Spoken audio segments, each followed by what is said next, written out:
মাছালা আসছে।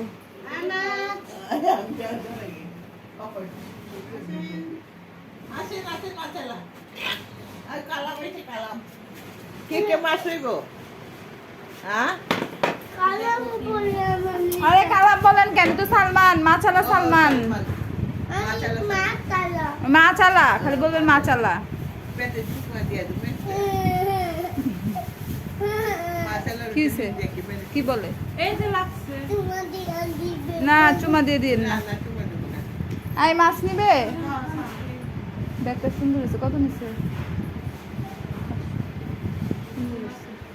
কালামের লোক কথা বলে, সালমানের লোক কথা বলে না। খালি দুইটা মাছালা যেটা যে আলা ভালো। কই কি আচ্ছা আপা 250 টাকা করে রাখেন। আমি কই ঠিক আছে আপনি দিবেন কত? 120 টাকা। জিনজি টি তো ছিড়া দেয় তা থেকে অন্য জানা বললাম না। রুটি তো আবার পিলো যে ছিড়া দিতে। সালমান মাছালা